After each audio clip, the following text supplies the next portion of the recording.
आता आपल्या आवडत्या मालिकेचे संपूर्ण भाग मालिका प्रसारित झाल्यानंतर लगेचच पाहू शकता फक्त सन नेक्स्ट वर. भारतातील प्रेक्षकांसाठी मोफत सेवा. बस झालं.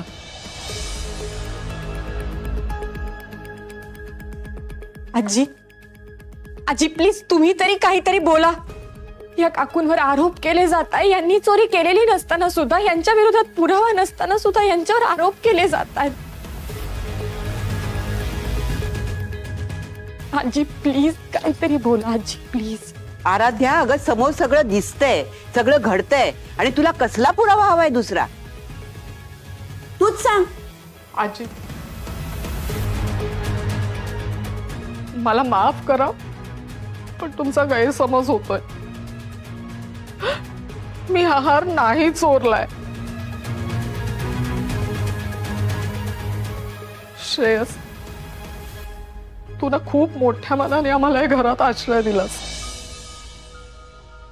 तुम्ही सगळ्यांनीच आम्हाला खूप सांभाळून घेतलं, पण आता आम्हाला इथून गेलं पाहिजे, कारण आमचा स्वाभिमान सुद्धा आमच्यासाठी तेवढाच महत्वाचा आहे.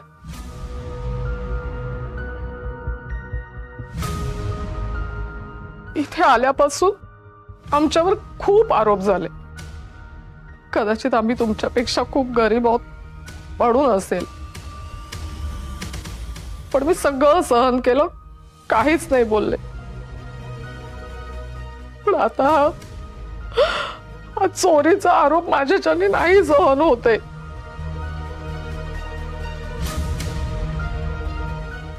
आता आमच्यामुळे जर तुम्हाला कोणाला त्रास झाला असेल ना, मी हात जोडून तुमची माफी मागते.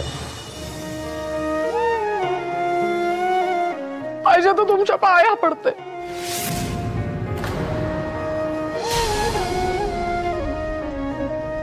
पण आता आम्हाला गेलं पाहिजे, गेलं पाहिजे. चला हो.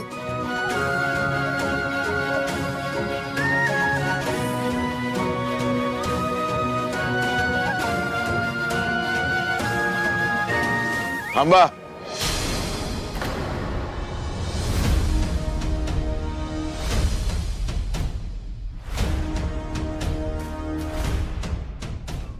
कोणीही कुठेही जायची गरज नाहीये. या घरातून आजपर्यंत कुठलाही पाहुणा निराश होऊन चिडून गेलेला नाहीये आणि तुम्ही जाणार नाही आहात.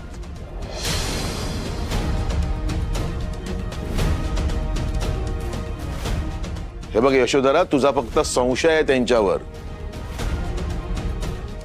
पण त्यांनीच चोरी केली आहे हे अजूनही सिद्ध झालेलं नाहीये. काही बोलू नको सर्वी. आम्हाला संशय नाही, आम्हाला खात्री आहे यांनीच चोरी केली आहे. पण यशोधरा, तुला एवढी खात्री का वाटते की ह्यानीच चोरी केली आहे म्हणून? त्यांना चोरी करताना तू प्रत्यक्ष पाहिलंयस का? नाही ना. अक्षय, श्रेयस, आई, मला काहीतरी गडबड वाटते या सगळ्या गोष्टींमध्ये. बाबा, मलाही असंच वाटतंय. आणि मुळात नम्रताच्या पोटात दुखत होतं यावर माझा विश्वासच नाहीये.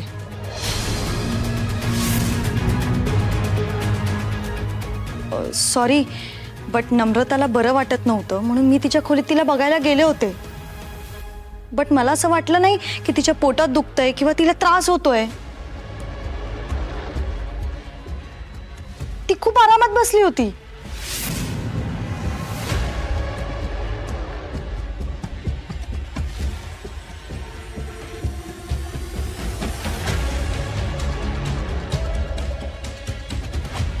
डॅडचा संशय जर खरा असेल तर आपल्याला आता गप्प बसून चालणार नाही.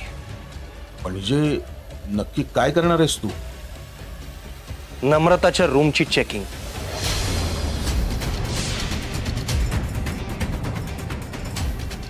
तिथे काहीतरी पुरावा सापडेलच. कशाला? आणि तिकडे काही सापडून काय होणार आहे? ममा, पुरावा सापडला तर हे सिद्ध होईल की चोरी हिने केली आहे. आणि जर नाही सापडला तर?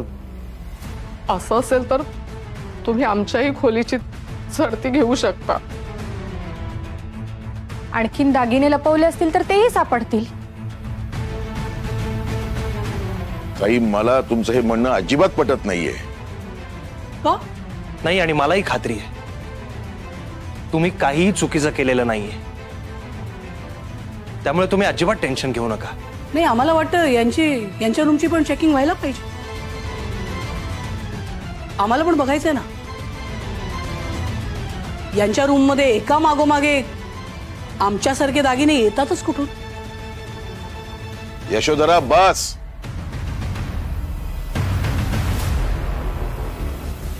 अक्षय,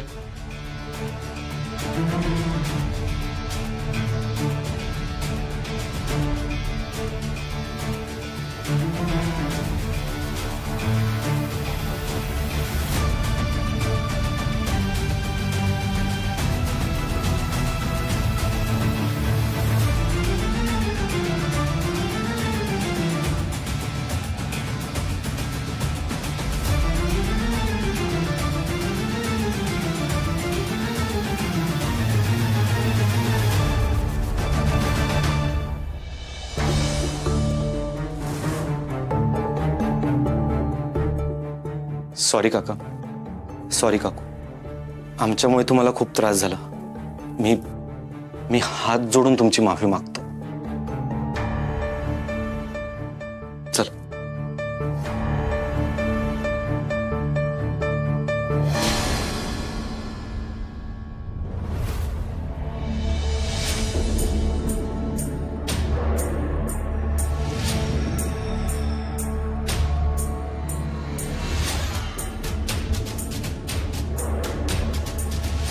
डॅड, त्यांच्या खोलीत काहीच मिळालं नाहीये.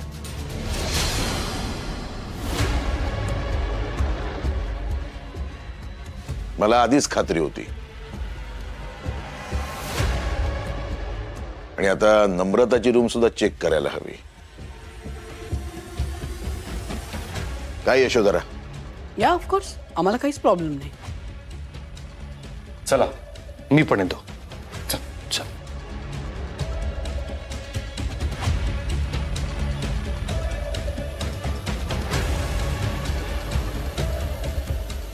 काय झडते घ्यायची ती घ्या, तुमच्या हाती काहीही लागणार नाहीये.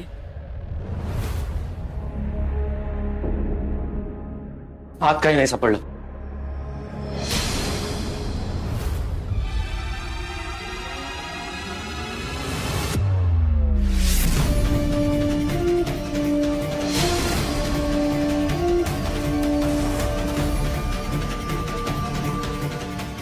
पाहिलं, हे कानातलं कुणाच्या रूम मध्ये सापडलं?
नम्रता, हे कानातलं तुझ्या रूम मध्ये कुठून आलं? मला नाही माहितीये कोणाचं आहे. म्हणजे हे कानातलं तुझ्या रूम मध्ये कोणीतरी मुद्दामून टाकलं असं तुला म्हणायचंय का नम्रता? म्हणजे एक गोष्ट क्लिअर आहे की ते दागिने सुद्धा नम्रताकडेच होते. नाही, मी खरंच सांगते, मला नाही माहिती. हे कोणीतरी मुद्दाम. नम्रता, बोल ना, आता का गप्प आहेस? हे तेच दागिने आहेत ना जे तू चोरले होतेस? हेच दागिने नेऊन तू काकूंना दिले होतेस ना?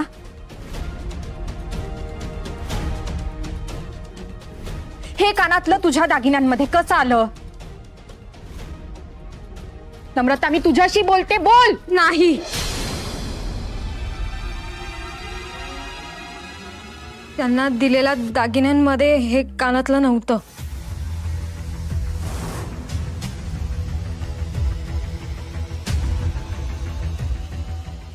त्यांनी जेवढे दागिने घातले तेवढेच होते.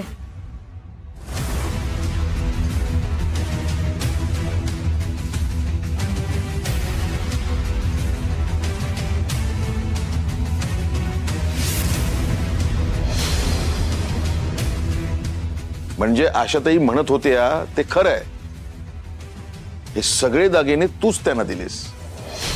नम्रता तू खोटं बोललीस, चोरी तू केलीस, बरोबर ना?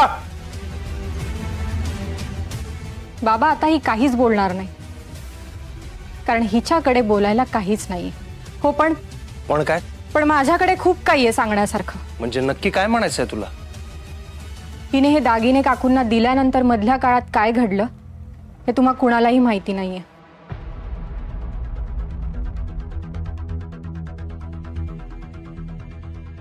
हिने दागिने नेऊन दिले आणि काकूंना सुद्धा संशय आला. त्यांनी विचारलं सुद्धा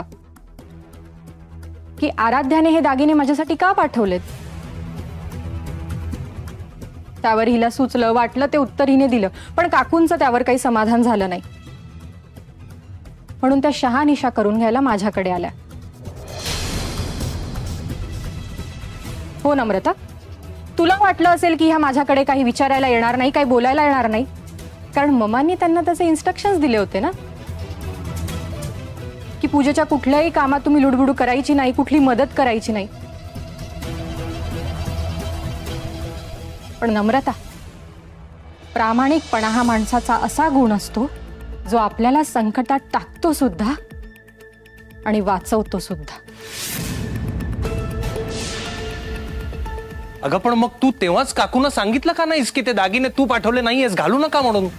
बरोबर आहे श्रेयस तुझं, पण ज्यावेळी हिने हे दागिने ह्यांना नेऊन दिलेत त्यावेळी ह्यांना गडबड वाटली म्हणूनच ह्या माझ्याकडे विचारायला आल्या ना.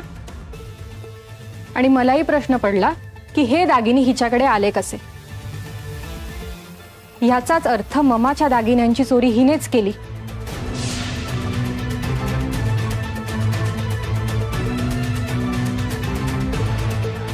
पण मला जर हिला चोर म्हणून सिद्ध करायचंय तर त्यासाठी माझ्याकडे पुरावा हवा ना.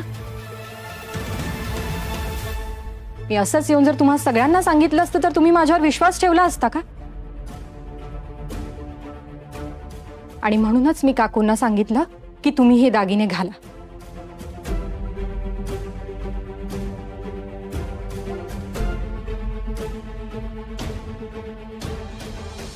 नम्रतावर मला सुरुवातीपासूनच संशय होता.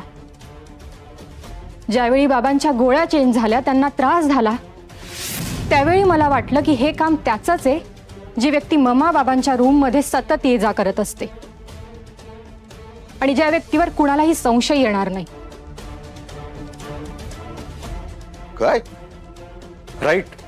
जेव्हा श्रेयसला शॉक लागला होता तेव्हाही तू तुझा संशय बोलून दाखवला होतास. हो बरोबर आहे, पण ममांचा माझ्यापेक्षा जास्त नम्रतावर विश्वास आहे. त्यामुळे मला सगळं कळत असतानाही मी काही करू शकत नव्हते. पण यावेळी मी ठरवलं, श्रेयस आणि बाबा थोडक्यात वाचले, पण घरात इतर कुणालाही त्रास होता कामा नये म्हणून हिला एक्सपोज करणं गरजेचं आहे. आणि म्हणूनच मीच मुद्दाम माझं एक वेगळं कानातलं हिच्या रूम मध्ये टाकलं होतं. हिच्याकडून खरं वदवून घेण्यासाठी. माय गॉड, म्हणजे ही आपल्याच घरात राहून आपल्यापैकी एकेकाला टार्गेट करत होती. का वागलीस नम्रता असं? आमच्यापैकी कोण काय वाईट वागलं होतं तुझ्याशी? कारण ममा नेहमी म्हणतात, आपल्या घराचं वाईट व्हावं असं कुणाला तरी सतत वाटत असतं, म्हणून कोणीतरी हे कारस्थानं करतंय. ममा, तुमचं म्हणणं खरं ठरलंय. कुणीतरी नम्रताला आपल्या घरात प्लांट केलंय. आय थिंक तुमच्या बिझनेसमधला किंवा पर्सनल लाईफमधला कोणीतरी मोठा शत्रू असणार,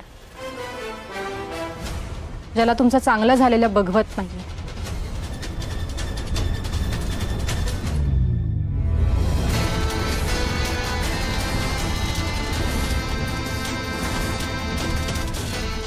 आणि तुम्हाला तर माहिती आहे, नम्रतासारख्या मुलींना पैशांचं आमिष दाखवून सहज विकत घेता येतं. आय नो, तुम्हाला सुद्धा असंच वाटत असेल, राईट?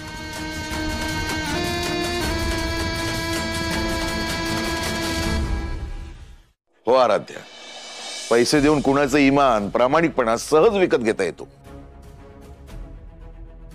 काय ग नम्रता, यशोधरा जेलमध्ये होती तेव्हा तिच्यासाठी उपवास केलेस, माझी काळजी घेत होतीस. हे सगळं नाटक होतं ना? हं? आमचं मन जिंकण्यासाठी करत होतीस हे सगळं? नाही नाही आजी, मन जिंकण्यासाठी नाही, तिचा पुढचा प्लॅन कोणाला कळू नये म्हणून. कारण इमोशनल अटॅचमेंट झाली की सगळं सोपं होऊन जातं ना. आपण भावनेच्या भरात विश्वास ठेवतो आंधळेपणाने. आम्ही तुला या घरातला सदस्य मानलं ग, अशी केलीस आमच्या उपकाराची फेड. आत्ताच्या आत्ता या घरातून चालती हो, माझ्या डोळ्यासमोर सुद्धा राहू नकोस उभी. नशीब आज सगळं समजलं, नाहीतर काय काय केलं असतं हिने. मला घराबाहेर काढू नका प्लीज, मी पुन्हा असं करणार नाही. मला कामाची खूप गरज आहे, प्लीज मला घराबाहेर काढू नका. आराध्या, हिला सांग मला हिच्याशी एकही शब्द बोलायचा नाही. चालते हो इथून. ज्याने कोणी तुला या घरात पाठवलंय ना, त्यांच्याकडेच जाऊन काम कर. नाही आजी, मी खरं सांगते, मला इथे कोणीही पाठवलेलं नाहीये. मला कामाची गरज आहे, मला काढू नका. मी पुन्हा असं नाही. नम्रता, झाला तेवढा तमाशा खूप झाला, आम्हाला अजून काहीही ऐकायचं नाहीये. आराध्या, इशिता, हिला आत्ताच्या आत्ता या घरातून बाहेर काढा. मला कामावरून काढू नका प्लीज. मला एक संधी द्या, मी सगळं खरं सांगते. तुला एक संधी हवी आहे ना? चल दिली. आत्ता मला खरं खरं सांग, तू लोभापायी काही केलं असतंस तर मी समजू शकले असते, पण या निर्दोष बाईवर का आणलास तू? का, कशासाठी? कुणी सांगितलं तुला हे?